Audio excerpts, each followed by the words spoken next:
All right, Emily, how are you? Having me. You bet. Well, thanks for coming on. I heard you were at the range all day today instructing. I literally just walked in like 5 minutes ago. Well, awesome. Well, thanks for joining us. So it's CCW month on Gun Owners Radio, and you are an instructor. You've been an instructor for a few years now. How did you get into firearms in the first place? Oh, wow. It's quite a bit of a long story. So I started shooting recreationally when I was 13 years old. My father was the one who introduced it to me. I didn't really have any formal training from him. It was really just an introductory thing like, hey, this is a car, this is how you drive it, here's a gun, here's how you shoot it, right? It's the typical, I'm going to load it for you, I'm going to just hold your hands while you're aiming forward, and then you can press the trigger. And it wasn't until I was a little bit older, so I turned 18, and at the time, California allowed you to buy long guns then. And so I purchased a long gun, a shotgun specifically to do trap and skeet shooting, sporting clays in general, and that's something that I was competitive in to start off with. And I had the pleasure of working with Josh Lakatos and Kim Rohde over at Prado Olympic Shooting Park. Did that for a couple years. And then when I was able to purchase my first handgun at 21, that's where I started really throwing myself into getting serious training. At the time, it was still recreational, but I realized I got really good at it, and I really wanted to just become more disciplined with it.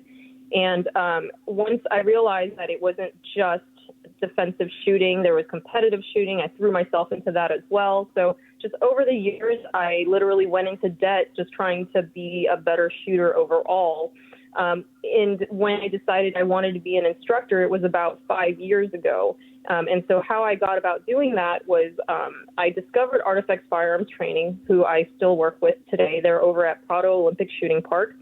And in the middle of us shooting and just talking about where I want to go in my career, I mentioned I'd like to be an instructor, and I was wondering if you could give me some tips on how to do that.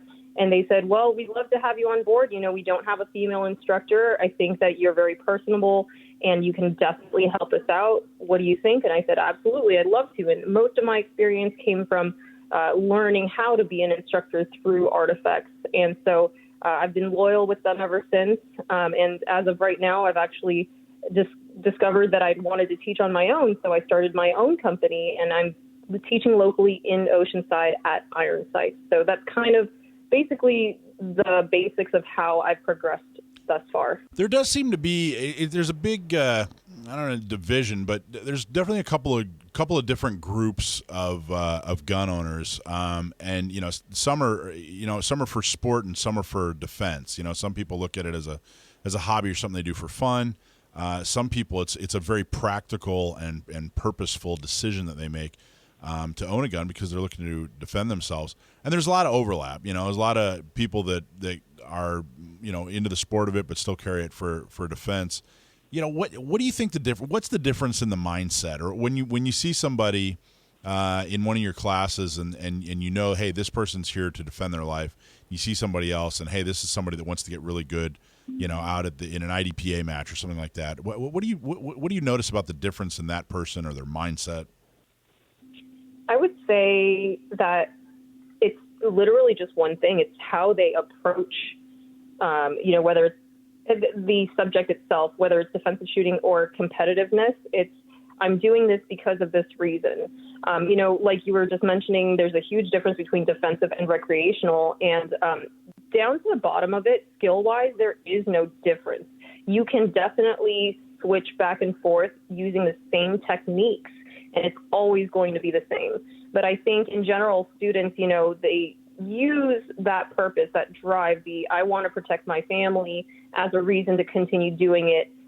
Whereas, maybe some people who are proficient in firearms and they're competitive, they don't really see it from a defensive standpoint, but still announce to themselves that they can still use these skills in a defensive situation if necessary. So when they go compete, they might be a lot more relaxed, they're a lot more social about it, and they're more focused on point scores, not so much on a defensive, like, oh, I should hit in these vital areas to get the best, the best results as far as protecting myself and my family.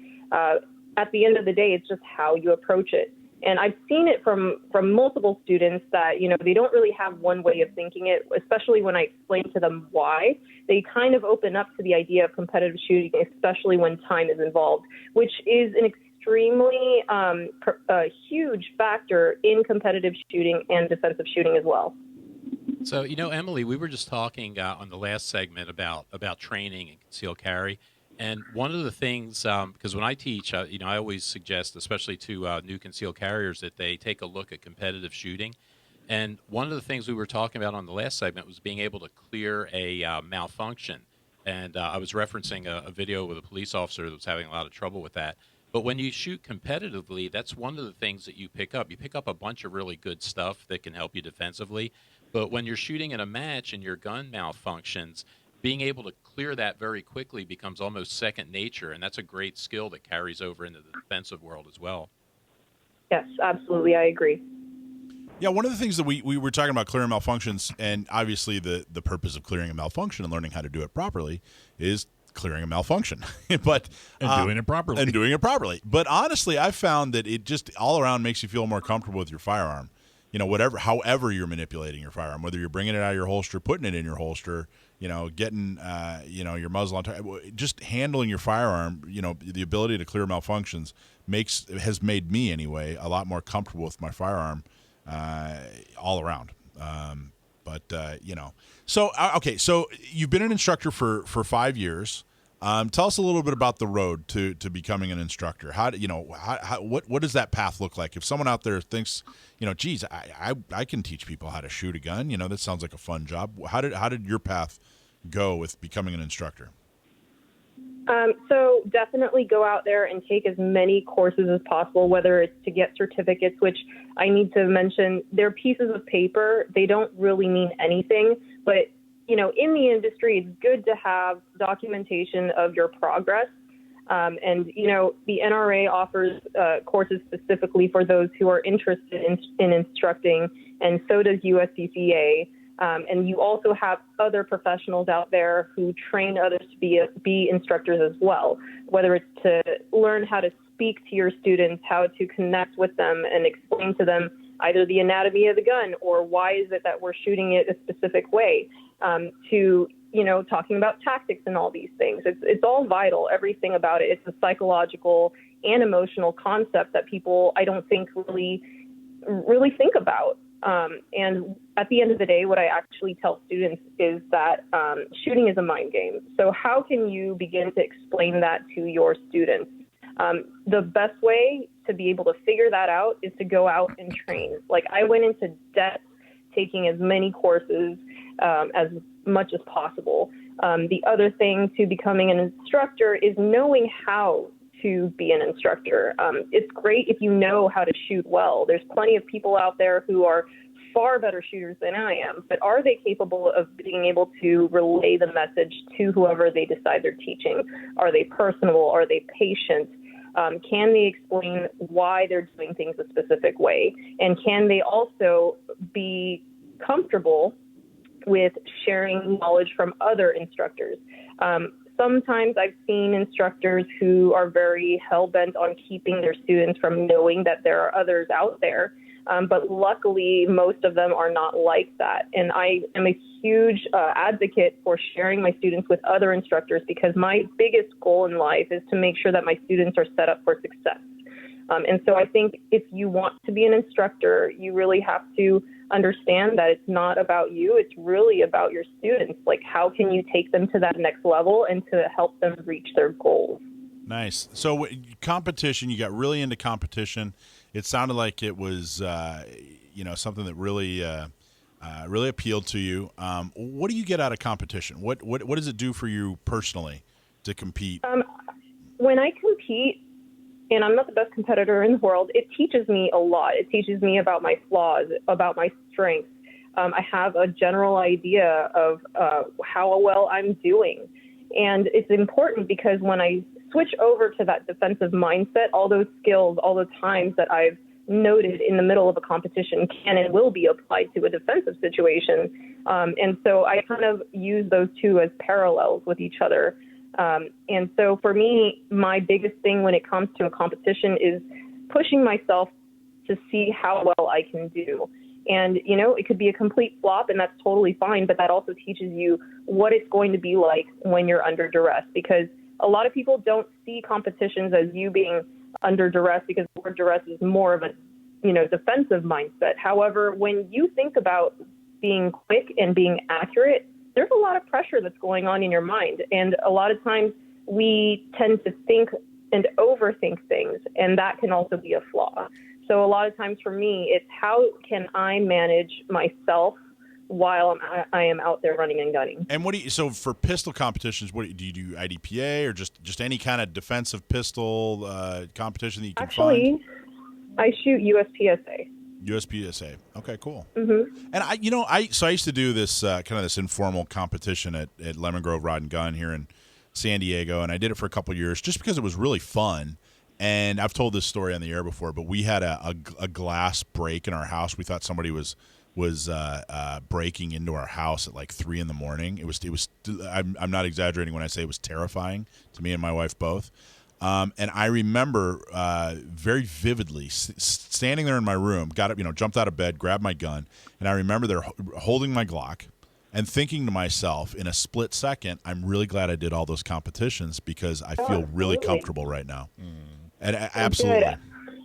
I'm so sorry to hear that there was an incident, Well, it turned out to be nothing. It wasn't. Good. Yeah, it was not. It wasn't somebody that actually broke in. It was just scary. It was a cat. Oh. Of course, It's a cat. It's always the cat. The fact is that you were mentally prepared for that moment because you trained for it. Exactly right. So we're going to hold you over. We're going to go to a quick commercial break, Emily, and then we're going to continue talking to you. Sounds good. So we're talking to instructor and competition shooter Emily Chen. You can find her on Instagram under the name aim2misbehave. That's aim2miss.behave. So tell us about the Instagram. You have like 7,500 followers or something like that. How did all that happen? I don't know. Honestly, I really don't. I get that question asked a lot, and I'm actually surprised that people find my page interesting because, a lot of times with social media and females are depicted a certain way, and that's how they gain their followers. And, I have very few, far between photos that are similar to that. But most of my content is in regards to my progression in shooting, whether it's for myself or, being able to advertise my competitive shooting and my students as well. I don't ever really post too much about my students simply because I like to keep them safe. I don't really like the idea of, a random stranger knowing whether or not they have a gun. Unless my student gives me consent to be able to post something, I tend to keep it private because, as you and I both know, it's the element of surprise in a defensive situation is just a lot more to your advantage. Yeah, so so you just put up an Instagram page and didn't really try, just kind of started putting up some pictures and videos, and next thing you know, you have over 7,000 people looking at your Instagram? Yeah, and that's just kind of gradually increased over the years. I would say probably in the last 4 or 5 years actually. I just did it because I thought it would be fun to kind of show people that this is what I'm passionate about. But it's not like it's not like a business thing. It's just your private Instagram. I do have it open for the public so anybody can follow me if they wish. I used to just start it off as, hey, this is what I'm doing. I think it's fun, and I'm pretty sure other people relate. But now I actually use it as a platform to market my abilities as an instructor and a competitive shooter as well. Oh, cool. Have you ever been recognized? Has anyone ever come up and said, hey, I follow your Instagram? I've definitely had that happen a few times, and, I'm very honored anytime someone recognizes me. But that goes also towards the negative side. I've had a couple stalkers that have shown up to the ranges just randomly, which is kind of interesting because, I have a loaded gun on me at all times for that specific reason, and I don't know why they decide to show up at the range of all places. However, yeah, it's pretty much open for anybody that wants to follow and be interested in how to go about learning how to shoot. That's really what it's become. So this is such a cliche question, and I was trying to think of another way to ask it, but it's kind of an important question. In a lot of ways, it's extremely helpful. But Being a woman, being an instructor, and in the firearms industry, how has that been? Is it tougher? Is it easier? Are there parts of it that's good and bad? I wouldn't say that I've ever really had any negative experiences as an instructor. I've not really experienced too much sexism. That has been very minimal. And I've been very blessed with, other coworkers, other instructors that I work with who are male, and they always stand up for me. They have no issue shutting someone down if that's what they want to do. But honestly, most of my experiences is that the male students are sometimes doubtful, just from appearances. But as soon as we get into the lesson and they give me a chance to prove to them why I'm worthy of being their instructor, they pretty much wipe it out of their memory, and we just go forward from there. And with my female students, I've never had the experience where I've been apprehensive or anxious about approaching a male-dominant industry and doing it recreationally or defensively. I've grown up mostly around men, so I've never really had the idea of, oh my gosh, this is just what men do and I'm scared. But from what I'm being told, it's that women like learning from other women because they just kind of click. And I don't really know how that works, but it does. We have these shooting socials that we do, and we've had thousands of people go through, and I don't typically mentor one-on-one. I have to manage and organize and run them. So I get the opportunity to see, 10 to 20 people teaching. And we do these 3 times a month. And I've seen hundreds of people go through. I'm by no means an expert. I'm just there to, herd cats. But I think this is the first time I've ever said this on the air, but the women mentors are actually way better teachers than the men. Oh, that's awesome. They're way better teachers. They take it really seriously. They have a little bit more of a I've noticed that women, when they teach, have a little bit more of a method, where men are a little bit more of a, just pull the trigger, like your dad. And I'll correct you as you go. That's not Okay. every single person, but by and large, our women mentors are really, really great. Well, that's awesome to hear. And now that I'm thinking about it, it might just be because, women, from what I've observed, they tend to have a more nurturing side. Mm-hmm. And so men are, more mechanical, which I actually gravitate towards more the mechanical side. So I'm still learning how to connect with other women. But I've learned that the more patient that you are and the more that you're able to explain the methods to shooting successfully, then there's a lot more acceptance.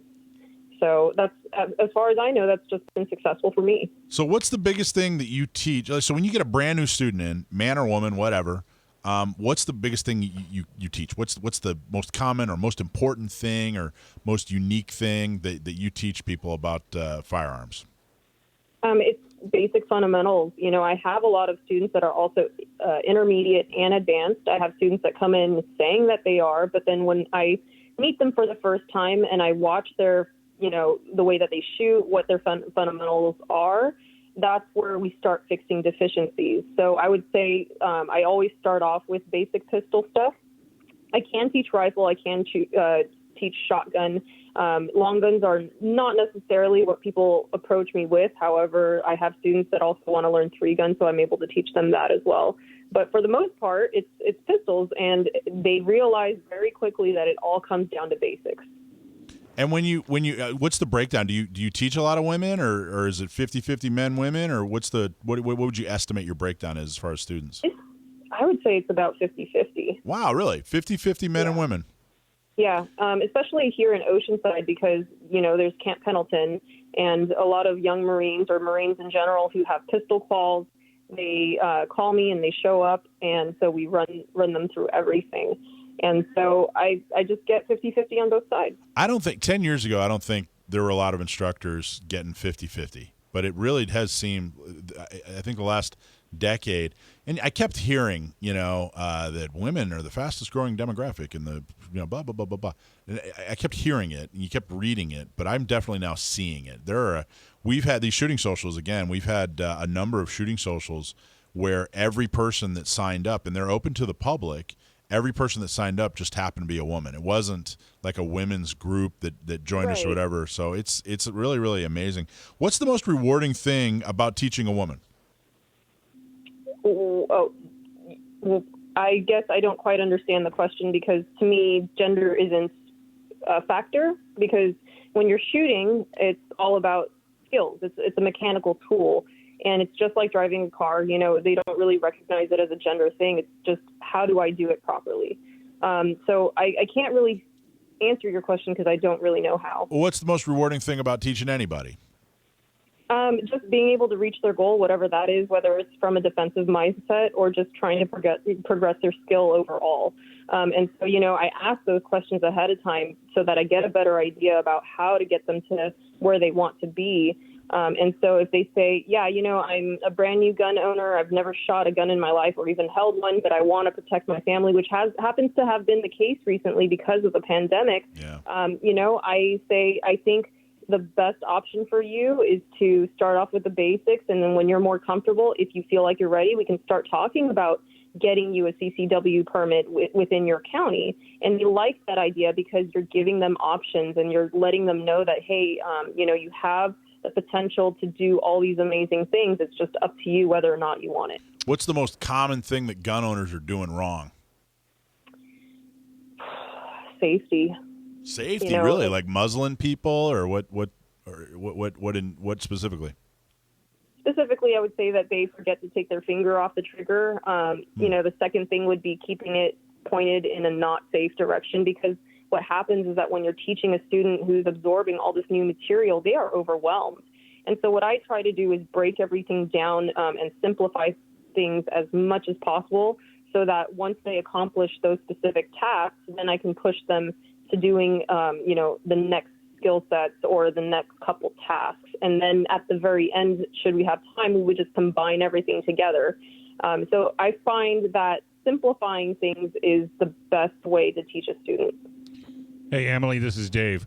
I'm going to help Mike out with that question he asked you earlier about, you know, how good does it make you feel? Do you start to see, after you've taught somebody, they call you back up for future training? And I guess Yes. Now that would be the gratification, wouldn't you think? I suppose so. Yes, absolutely. You know, it's a reaffirmation of you're a good instructor, and that they vibe with you well, and that they want to continue learning because they see that they have potential. And I guess for me, I don't really think about my rewards too much, because I'm more thinking about rewarding my students, you know, giving them that positive feedback. But I guess to answer your question, and I'm sorry that I missed this, it's that light bulb moment when you're explaining something and the student couldn't understand it the first time, but they trust you and they go through the repetitions. And then when it finally clicks and they understand what they're doing and why, and then they succeed at it henceforth, like that to me is great. Well, I'm sorry. No, go ahead. I actually received a text message as I was calling in today. And I have a student, his name's Mike, and he went to a group class today. And it turns out that he won some kind of reward at the end of the day student, and he was doing, like, I think it was 2-gun or something. So to hear that he was the best shooter out of everybody, that's rewarding for me. That's because awesome. As long as he's happy, I'm happy. There you go. Well, keep up the good work, because when people ask for you again, that's, to me, the ultimate in teaching. Because, you know, you don't go to 15 different dentists or 15 different hair stylists, but when you are going to handle a firearm and you've got somebody that you like to train with and they keep asking for you, that's a major compliment. Thank you. Thanks, Emily. Thanks, kiddo. Thanks for watching this clip from Gun Owners Radio. You can watch us live every Sunday from 4 to 6 p.m. California time, right here on our YouTube channel, or if you're in the San Diego area, you can listen to us on 1170 a.m. We're also available on your favorite podcast platform for free. Don't forget to like and subscribe so that you can help restore and protect the Second Amendment, not just in California, but across the country.